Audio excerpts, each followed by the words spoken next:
Good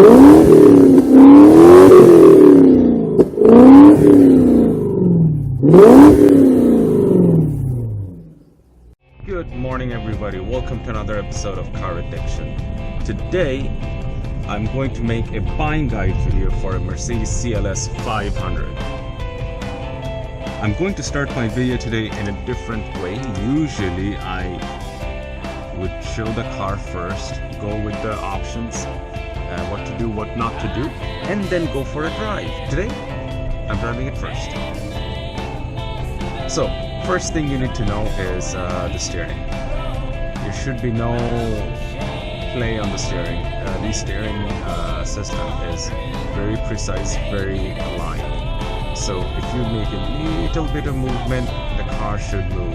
There should not be any sort of play in it. And also, because these suspension geometry is well, for comfort and also a little sporty. So I highly recommend going around some fast corners like this and to see what kind of body roll you get, because from there you will understand two things. The other suspension components other than the air shock is working, and also how the air shock is responding to the movement of the body, because one of the biggest problem in this vehicle or any Mercedes with the ABC air ride system is the air ride system. Another issue with CLS 500 is the transmission.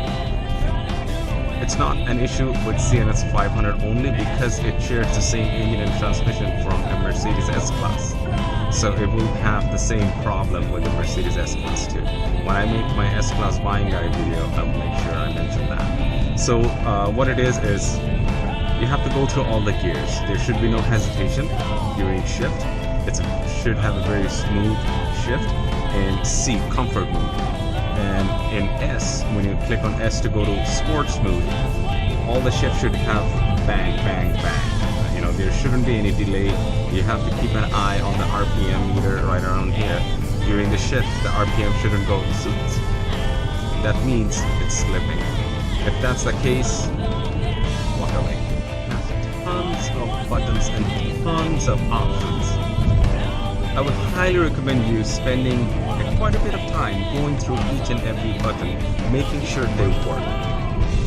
In this particular vehicle, the nav system does not work because it does not have the nav DVD.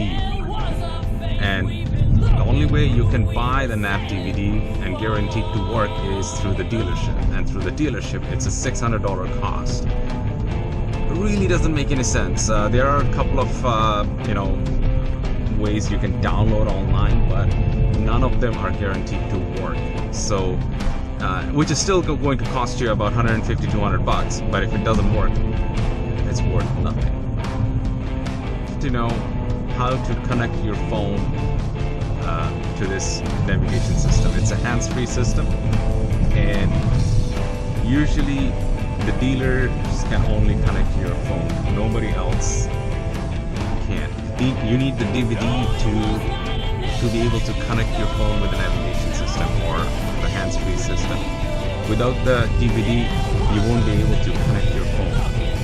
Only dealers can, and also there is a significant cost at the dealership. This car does not have a backup camera, but it does have parking sensors in all four corners. There are also a source for source spot. So make sure all the parking sensors work. The way you are going to do it is basically park the car, put it on reverse, don't move, make somebody walk around the car in front of the sensors, so you can see the sensors glowing in front or in the rear view mirror right about there. Production year for CLS 500 is 2004. Between 2004 and 2005, the CLS was riddled with problems. It had engine mount problems, it had a lot of transmission problems, and the biggest problem was the rust around the quarter panel and footboards. Mercedes was known to rust bad.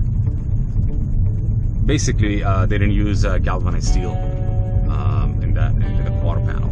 In in 2006, Mercedes fixed the issue with the galvanized steel. So now, pretty much every other Mercedes after 2006 have galvanized steel quarter panels, so they don't rust as bad. A. B. Mercedes fixed the issue with the engine mount. And C. With the transmission, they did a lot of work, a lot of upgrades, a lot of changes, which solved a lot of problems, but there is still a little bit of transmission problems. There were different versions of CLS offered in Europe, like CLS 350, which is a gasoline motor, and also CLS 320 CDI, which is a diesel variant.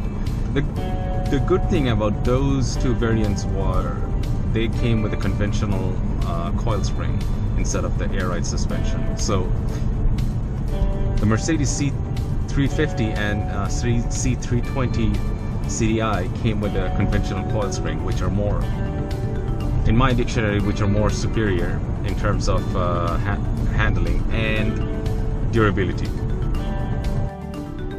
Just to give you another heads up, the CLSs are a 4-seater vehicle. There's no 5-seating option. This car basically has two batteries. One battery is right over here where it says battery under the trunk. If you look under this, there is a small tiny battery which runs the instrument cluster, which basically runs all the functions in the dashboard. And as usual, there is a full-size battery in the trunk, right around this corner. Right under my finger, there's the full-size battery. So if you see a sign on the dashboard, auxiliary battery low, that means the little battery at the front is running low. And just so you know, the little battery at the front costs just as much as the battery at the big battery in the back.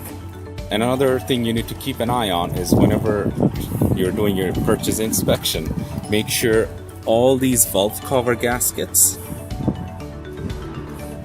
are not leaking, both sides. They are a very common problem for this Mercedes engine too.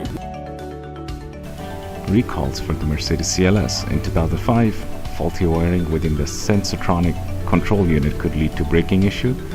2008, a faulty crankshaft sensor could lead to engine losing power. 2011, passenger airbag could fail. 2011 again, power assistance for steering could be lost. And 2012, diesel CLS could leak fuel. I really need some help from you. Please hit that subscribe button. It will mean a lot to me. Right now, my videos are not monetized. If I can hit 1,000 subscribers, then I can get my monetization back, and that will help me make more videos that will help you guys. So please subscribe. I can't stress enough. I really need your help.